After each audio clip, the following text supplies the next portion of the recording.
Every single time you watch a survival show, read a wilderness guide, or look up frontier history online, you are going to keep running into the same survival advice over and over again. Build a massive fire. Eat snow when you're thirsty. A knife is your most important tool. And honestly, most of it sounds right. Most of it sounds like the kind of thing a tough mountain man would say. But a whole lot of it is just flat out wrong. And the dangerous part? People actually believed this stuff on the frontier, and some of them paid for it with their lives. So in this video, I want to walk through 8 survival lies that have been passed down for generations, and I want to break down what the real frontier men and women actually did instead. Before we jump in, I want you to comment below. Which one of these survival rules did you believe growing up? Be honest. Then by the end of the video, tell me if it changed anything for you. Alright, let's get into it. Lie number 1. Build the biggest fire you can to stay warm. You've probably heard this one your whole life. When it gets cold, build a big fire. The bigger the better. More flames, more heat, more survival. And I completely understand why people believe this. It just makes sense on the surface, right? Big fire, big warmth. But here's the thing. The real reason a lot of people believe this is because they've never actually spent a night in the serious cold. When you're sitting around a bonfire, sure, it feels amazing. But the moment you step back just a few feet, you're freezing again. Because a big open fire doesn't hold heat. It blasts it outward and it disappears into the air. And the reason this thinking is wrong is because the actual frontier trappers, the men living in the Rocky Mountains in the 1820s and 1830s, knew better than anyone that big fires kill you in 2 very real ways. First, a large fire burns through your wood supply insanely fast. You're cutting and hauling wood all night just to stay alive instead of sleeping. Second, a big fire is visible for miles. On the frontier, that could get you killed, whether it was hostile encounters or attracting wildlife to your camp.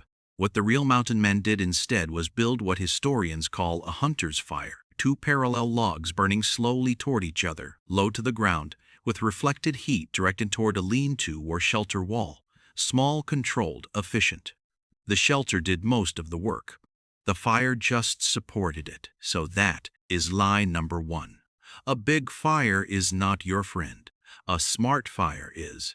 But here's where it gets dangerous. Lie number 2 can kill you faster than the cold itself. And almost every survival guide still gets it wrong. Lie number 2. Eat snow to stay hydrated in winter.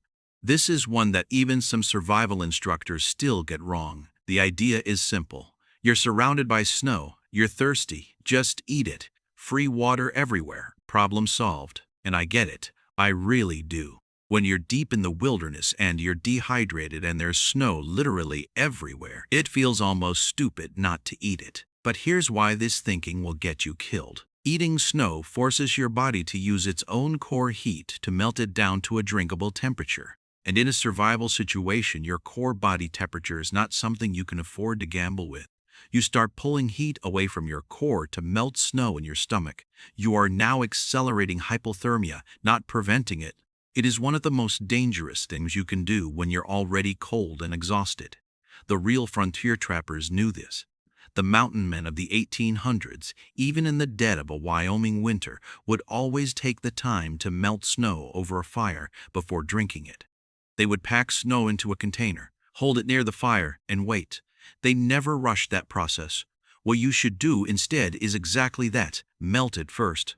If you have no container and no fire, pack snow tightly into a cloth or animal hide close to your body heat, not in your mouth, against your chest or under your arm, and let it melt slowly from external body heat. It takes longer, but it doesn't cost you core temperature. That is lie number 2.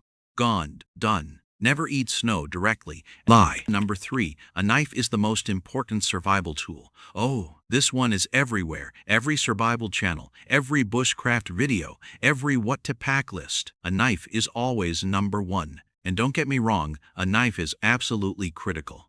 I'm not here to tell you to leave it behind. But here's the thing. The reason people rank a knife as the most important tool is because of how survival gear has been marketed over the last 50 years. Survival knives sell. They're cool, they're tactical, they're cinematic. So the whole culture around wilderness survival has been shaped in a big way by what looks good on camera and what moves product. And the reason this thinking is wrong is because when you actually study the frontier trappers, the men who spent years, sometimes decades, in the wilderness with no resupply and no rescue, their single most important piece of gear was not a knife. It was fire-starting material. Flint and steel, shark cloth, dry tinder carefully stored and protected from moisture. The ability to make fire quickly and reliably was the skill and the tool that determined whether you survived the night. A knife with no fire is still a cold man in the dark. Fire with no knife? What you should do instead is flip your priorities. Yes, carry a quality knife, but invest equal, if not more, time and thought into your fire kit. Real frontier trappers kept their fire-starting materials in a waterproof pouch on their body at all times, separate from everything else, because if you lose your pack, at least you can make fire. So that is lie number 3. The knife is important, but fire is king. You've got fire. You're warm. So now you hunt for food, right? Sounds logical, and it's one of the fastest ways to die. Lie number 4 flips survival priorities completely. Lie number 4, find food first when you're lost in the wilderness. I cannot tell you how many times I've seen this. Someone gets lost. Their first instinct is to start hunting or foraging. Get some food, get some energy, then figure out what to do next. And I understand why people think this. Food equals energy. Energy equals survival. Makes logical sense. The problem is, it is completely backwards. The reason this thinking is wrong is simple survival math. A healthy adult human can survive roughly 3 weeks without food. You can survive 3 days without water, and in cold conditions without shelter, you can be dead in 3 hours. Food is the very last of your 3 priorities, and yet it's the first thing people chase. What the real frontier settlers and mountain men prioritized was shelter, then water, then fire, and then, and only then, food. Jim Bridger, one of the most legendary mountain men in American history, was known for this. He could go days without food, without panic, but he would not spend a single night without a proper shelter built. That was his rule. What you should do instead is memorize this order and burn it into your brain: shelter, water, fire, food, in that exact sequence. Everything else is noise. That is lie number 4. Food is last, not first. Lie number 5. Moss always grows on the north side of trees. Use it for navigation. This one is passed down like gospel. Moss grows on the north side. Use it to find your direction. I have heard this from survival instructors, from scout leaders, from history books. It is everywhere. And the reason people believe it is because it has a grain of truth to it. In certain environments, moss does tend to favor the shadier, damper side of a tree. And in the northern hemisphere, that can sometimes be the north side. Sometimes. But the reason this thinking will get you lost, literally lost, is because moss growth is driven by moisture and shade, not magnetic north. In a dense forest, in a valley, near a stream, on a cloudy mountainside, moss grows wherever it wants to grow. It doesn't care about your compass bearing. Real frontier scouts, men like Kit Carson and the experienced trappers of the American West, never relied on a single navigation sign. They read the entire environment. Wind direction, star positions, river flow, animal trails, tree growth patterns together as a system. Not one single trick. What you should do instead is never trust a single natural navigation signal. Always cross-reference at least 2 or 3. And if you are genuinely lost, the most important rule of the frontier scouts was this: find a high point and look for water flowing downhill. Rivers lead to settlements. That saved more lives on the frontier than any moss ever did. So that is lie number 5. Throw this one away. Lie number 6. Mountain men were lone wolves who survived solo. Hollywood has done a number on this one. The rugged lone mountain man, nobody around for hundreds of miles, surviving purely on his own skill and toughness. It's a powerful image, and I love the mythology of it too, honestly. But the reason people believe this is almost entirely because of movies and dime novels from the 1800s. The fiction came first. The truth came a distant second. And the reason this thinking is wrong is because the historical record is incredibly clear on this. The mountain men of the fur trade era, the 1820s through 1840s, survived because of community, not in spite of it. They gathered at the annual Rocky Mountain Rendezvous every summer, a massive gathering where they traded, replenished supplies, exchanged maps and intelligence about terrain, and, critically, shared survival knowledge. Within those communities, they also traveled in small groups called brigades. A lone trapper in genuinely hostile wilderness, far from any settlement with no backup, that was a death sentence, not a lifestyle. The ones who survived the longest were the ones who built and maintained the best relationships with other trappers, with friendly Native American tribes, with trading post operators. What you should do, if you're building a serious interest in frontier survival, is study the community structures just as much as the individual skills. The knowledge they pass to each other about terrain, weather patterns, plant medicine, shelter building, that knowledge is the real survival tool, not the lone wolf fantasy. That is lie number 6. The mountain men survived together, not alone. Lie number 7. Boil water for 10 minutes to make it safe. This is one of those myths that has been repeated so many times that questioning it almost feels wrong. 10 minutes of boiling kills everything, right? And I understand why people landed in 10 minutes. It sounds thorough, it sounds safe. If a little boiling is good, a lot must be better. And when it comes to something as serious as waterborne illness, people don't want to cut corners.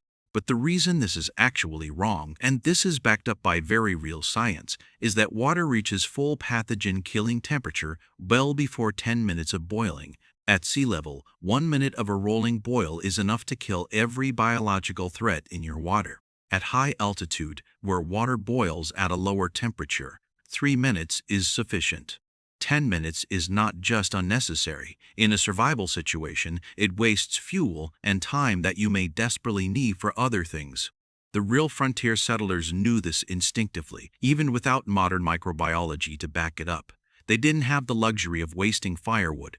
Their rule was simple: get it to a full rolling boil, not just steaming, not just simmering, but a full boil, and then it's done. Move on. What you should do instead is learn this rule: 1 minute rolling boil at low altitude, 3 minutes at high altitude. No more, no less. Save your fuel. Save your time. Both matter on the frontier. That is lie number 7. 10 minutes is a waste. 1 minute of a proper rolling boil is all you need. Lie number 8. Survival is about toughness. And this last one might be the biggest lie of them all. The whole mythology around frontier survival, and honestly, modern survival culture too, is built on the idea that physical toughness is what keeps you alive. The toughest man wins. Grit, brute strength, pain tolerance. And I completely get why this story is appealing. It's inspiring. It makes for great content. And physical fitness does matter, I'm not dismissing that. But the reason this thinking is wrong, dangerously wrong, is because the historical evidence points in the exact opposite direction. The people who survived the frontier longest were not the most physically powerful. They were the most knowledgeable, the most calm, and the most adaptable. Panic kills faster than cold. Panic kills faster than hunger. A man who loses his ability to think clearly under pressure makes fatal decisions. He moves when he should stay still. He expends energy he doesn't have. He ignores the signals his environment is giving him. That is how people die in the wilderness. Hugh Glass, famous for surviving a grizzly bear mauling in 1823, he didn't survive because he was the toughest man alive. He survived because even half-dead, barely conscious, he kept making correct decisions. He knew which direction to move. He knew what to eat. He knew how to manage his wounds with the knowledge he had. Knowledge saved Hugh Glass, not brute strength. What you should do instead is invest in mental preparedness as heavily as physical preparedness. Study. Learn the old ways. Understand the environment before you're in it. Because on the real frontier, the men and women who lived the longest were not the strongest. They were the smartest and the calmest. That is lie number 8. And honestly, the most important one I've covered today. So those are 8 frontier survival lies that have been passed down, repeated, and believed for way too long. I want to hear from you. Drop a comment below telling me which one of these you actually believed before watching this video. And now that you know the truth, which one surprised you the most? If you want to keep going deeper into the real history of how frontier men and women actually survived, not the Hollywood version, the real version, make sure you hit subscribe and turn on notifications, because that is exactly what this channel is all about. We bring real frontier survival back to life, and we're just getting started. I'll see you in the next one.